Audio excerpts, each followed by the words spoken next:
I have some thank yous. First, I want to thank Mark Eddy, who couldn't be here tonight, and actually he would be terrific at giving this talk because he was, in a sense, a historian for the events that happened in all of the developments of the Oregon model at OSLC.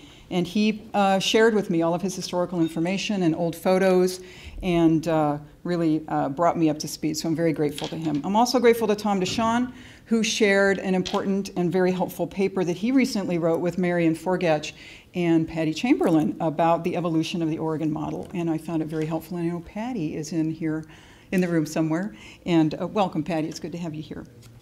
I also want to thank Jerry Patterson and John Reed. Jerry Patterson is on screen, and I'm delighted that he's able to be with us on screen tonight. Jerry and John had a profound influence on our field and on my career. And again, very glad you can join us. And I also want to thank Tony, who had a profound influence on my thinking, on my goals, and on my career. And also, thank you for being a catalyst for this lovely event. So it all starts with Jerry Patterson. And I want to kind of tell you a little bit of story. We're going to have kind of a little history lesson here because it's actually a very interesting story. Jerry started as an undergraduate in the psychology department at the U of O in the 1950s. Early 1950s, and then after earning his Ph.D. at the University of Minnesota, he returned to the U of O Psych Department as a faculty member in 1957. And there he began a program of research that was to change the course of research on children and the treatment of troubled children. B.F. Skinner, who's pictured here on the left with Jerry, had begun writing about the application of operant conditioning to human beings. And Jerry started with a focus on the systematic observation of children and developed precise classification schemes on how to classify behavior. And he also worked on a way to quantify how social reinforcement affects children's behavior, both positively and negatively. And through these observations and a series of experimental studies, he realized that positive reinforcement could indeed lead to increases in positive behavior, but that it could also lead to increases in negative behavior if negative behaviors were reinforced. So Jerry and his colleagues at the time hypothesized that children acquired behaviors and traits through a social learning process involving interactions with others that begins in the home with the parents and then continues outside the home with other children and teachers, such that through the reinforcement process, children learn what behaviors gain them praise and reward and love and attention. In summary, he said at the time, children's behavioral problems may not arise from too much or too little love from their parents, but from what actions of the children that love reinforces.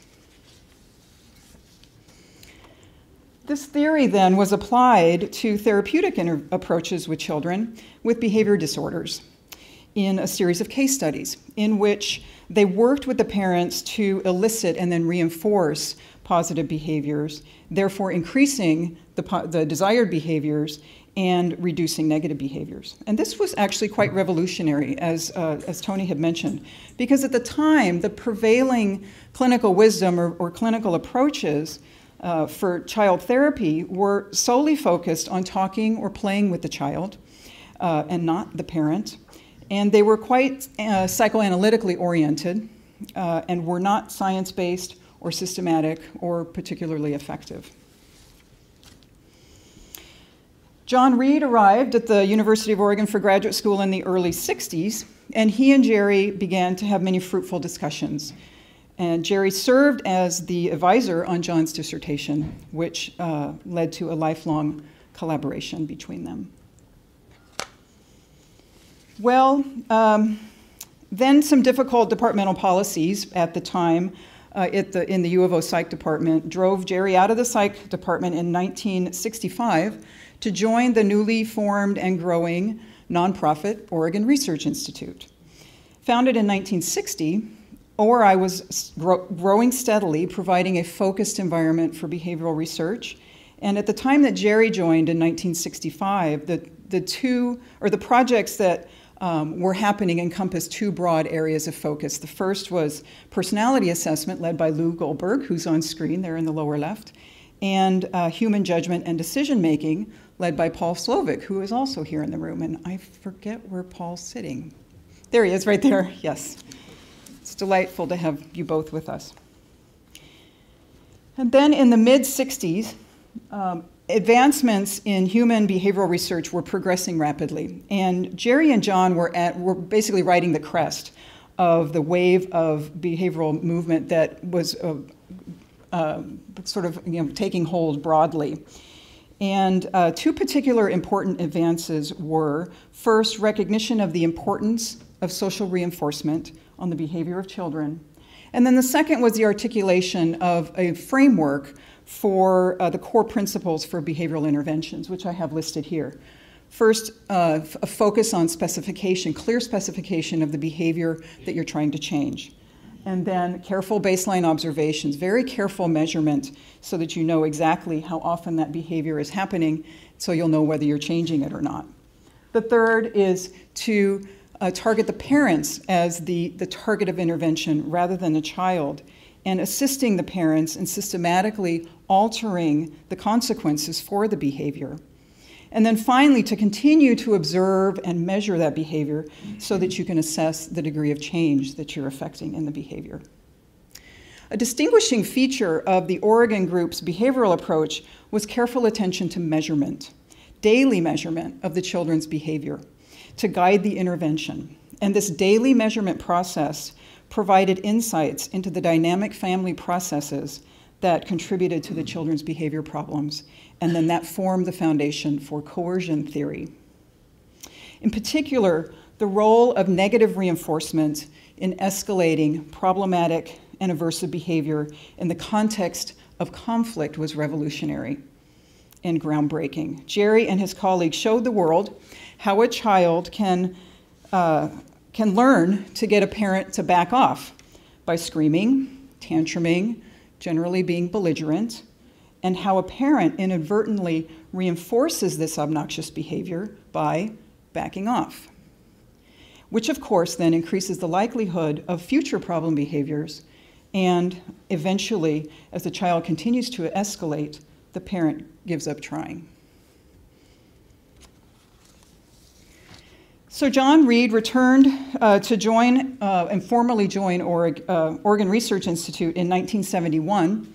After he returned to Oregon, he had a brief stint in Wisconsin, at the University of Wisconsin, and then he came back in 1971 to join ORI. And then the research group continued to expand. Hi Hops came aboard in the late 60s. Hi is here. Where's Hi? There you are. And Marion Forgatch joined in 1971 as an observer and a therapist. Marion couldn't be here tonight. She has to be, I think, on the East Coast, but we have Jerry, so that's good. And then Patti Chamberlain joined in 1974. Patty's toward the back of the room there. She joined as a therapist. Tom Dishion joined as a research assistant. He too couldn't be here tonight because he is out of town. I was hoping he could be on screen, but it didn't work out. And then Kate Kavanaugh joined as a therapist in 1977. And try as I might, I could not find a picture of Kate Kavanaugh.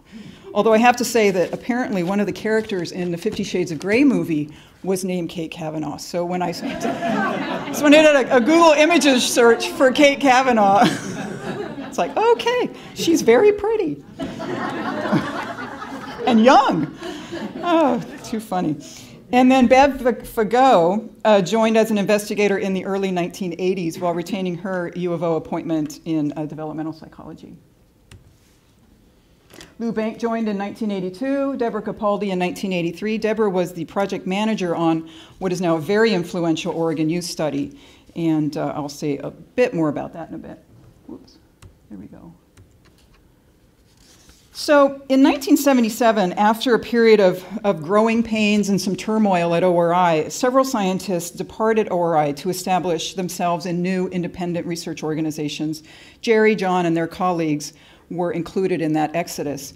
And for the next several years, the group was housed in a couple of different administrative homes until 1984, when they revamped the loosely structured Evaluation Research Institute to formally become the Oregon Social Learning Center.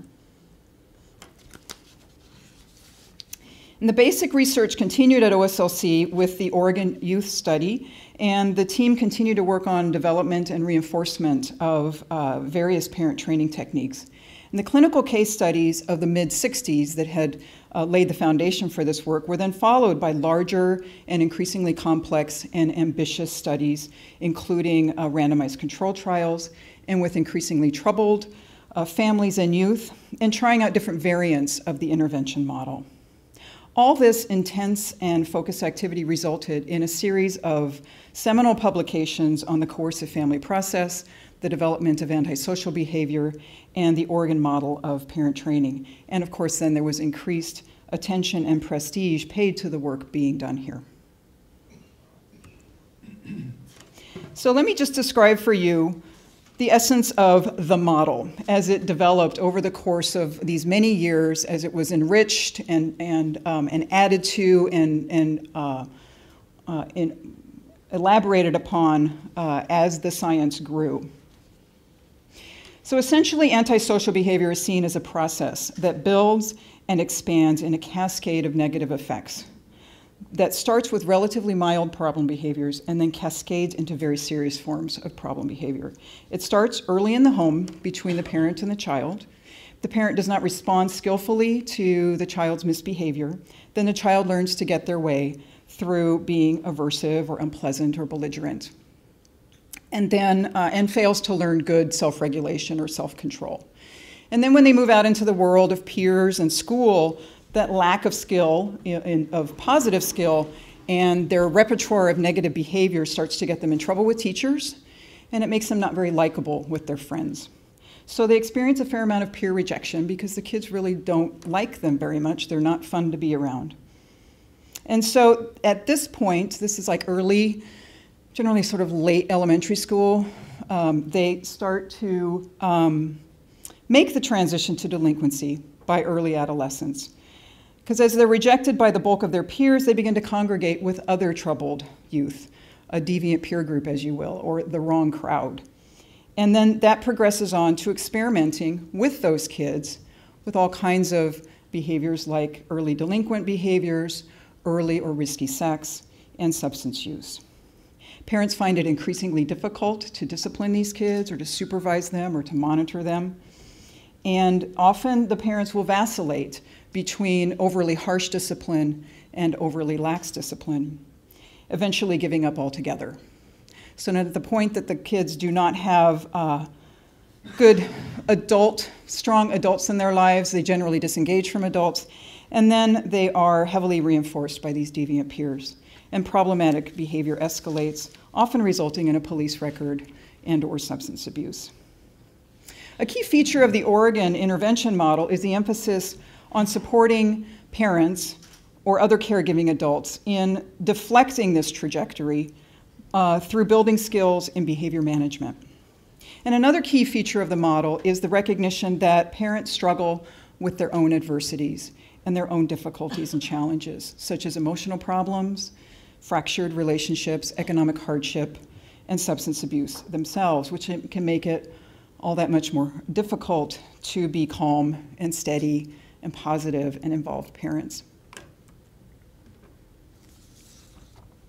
Well, these big ideas laid the foundation for developmental psychopathology and for behavioral parent training interventions, which have had a tremendous impact on countless subsequent researchers and program developers. Many graduate students of my cohort and after, those of us who finished our PhDs in the early to mid-1990s, would work with and be profoundly influenced by Jerry and John, as well as by Bev and Patti and Marion et al. So some of those examples are Mark Eddy, Phil Fisher, Leslie Lev, Mike Stuhlmiller, Terry Duncan, Julie Rusby, Fuzhong Lee, Beth Stormshack, Catherine Pears, Mark Van Ryzen, Dana Smith is here, Lisa Saldana is here, Kevin Moore is here in the room, and me, to name but a few. They influenced our thinking about how families function, about clinical approaches to helping families, about assessment methodologies, and complex structural equation methods. Now, many of us are working to apply the principles in new settings, like early childhood settings, to apply the assessment methodologies in new ways, to develop new formats for the parenting interventions, to find ways to implement these programs in large social settings, to extend the principles to educational settings and explore new outcomes and new target populations. So the science continues to build. John Reed was my dissertation chair, actually, and he and Tony were my co-advisors. And John grounded me in the foundations of family interventions, and he introduced me to the field of prevention science. I was very fond of him, and I'm very grateful to him. So, in addition to influencing the science and the scientists, there are specific intervention programs that grew out of this model that have helped thousands of children and families around the world. So I'm just going to briefly describe 3 of them. Parent Management Training Oregon, or PMTO, is the core intervention derived from the Oregon model and is designed for families going through stressful transitions like divorce or who have children with significant behavior problems. PMTO is a family of programs that are appropriate for a wide range of target populations and ages, can be delivered in different formats, and the number of sessions is dependent upon the delivery format and the family need. The therapists engage the parents in a supportive teaching learning process and around helping the parents develop behavior management skills. You can see here what the outcomes are of multiple randomized trials of the PMTO programs. And as you can see, positive outcomes of PMTO encompass a wide range of important outcomes for children, including improvements in their behavior at home and at school, less delinquency, less depression and substance abuse, and fewer encounters with the law. Parents experienced improvements in their parenting practices across a number of domains, improvements in their marital relationships, depression, and even their socioeconomic status. PMTO has been disseminated worldwide at this point, starting in the late 1990s, led by Marion Forgach, starting in the entire country of Norway, and then expanding into 3 other Scandinavian countries, and now into Mexico, northern Uganda, and various US states and cities. The second program I want to describe is the Family Checkup. The Family Checkup was developed by Tom Dishion and Kate Kavanaugh, Beth Stormshack, and colleagues. And it's a brief 3-session intervention offered annually to parents, kind of like, you take your kid in for the annual well check. This is like a well check for your family. And it involves 3 sessions. First, a thorough observational assessment, and then an intake session to sort of talk about how things are going, and then a motivational interviewing type feedback session to assess need for change in family management practices, and then to motivate the parent to take action.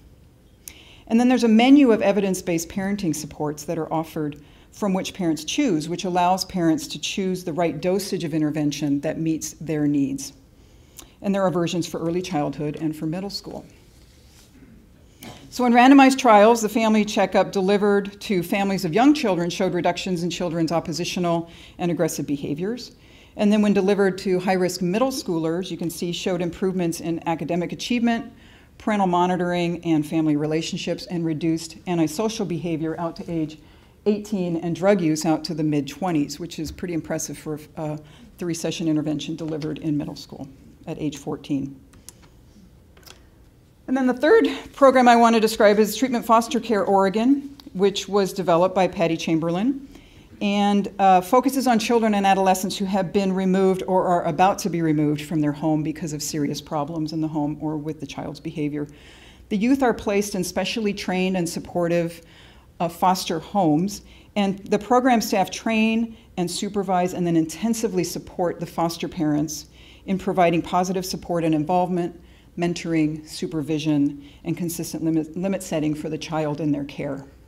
And then the child themselves receives individual therapy and skills training, and the family of origin receives family therapy akin to PMTO.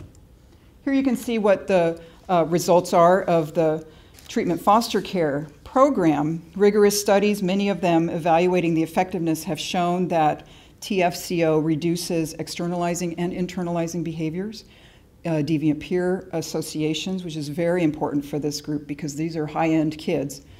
And that has resulted in lower placement disruptions, arrest rates and days incarcerated, and lower pregnancy rates. and better school involvement and engagement.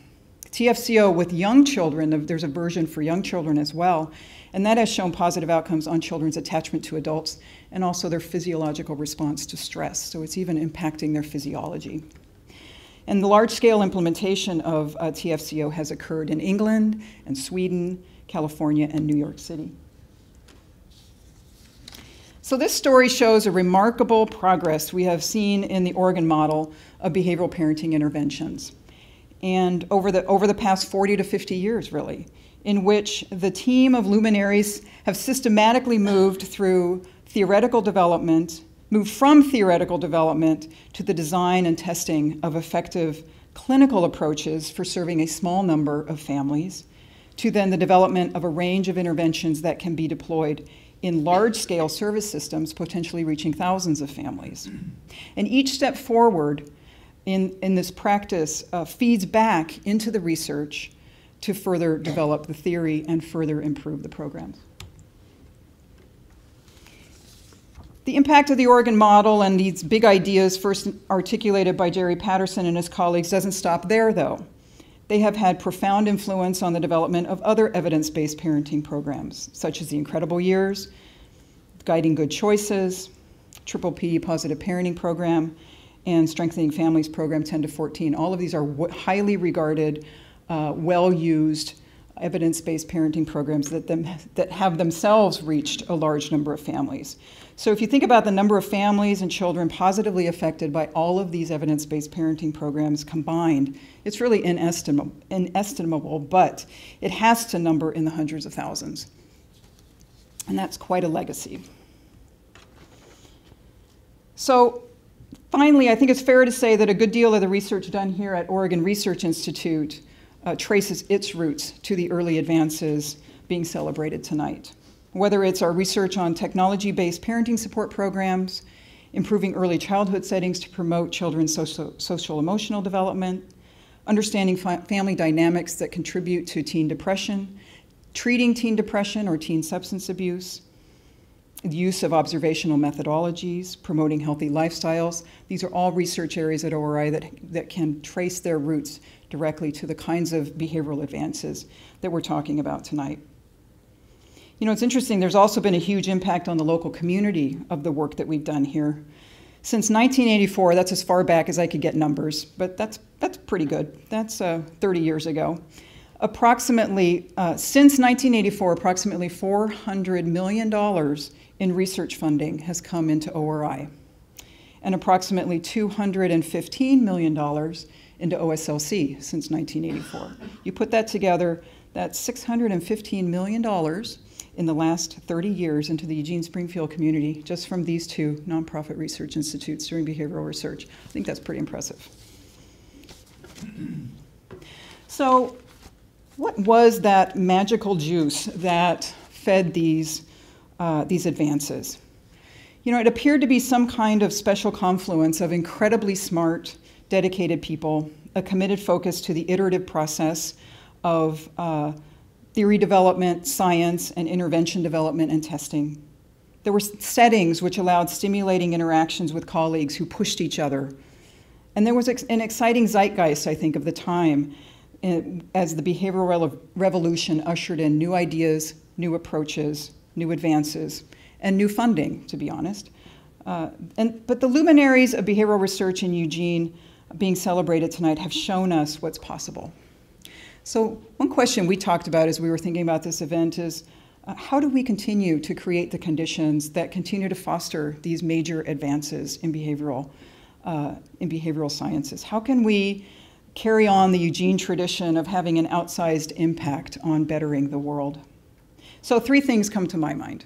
One of them is that we should continue to focus on important socially significant problems. What matters and what will move us forward?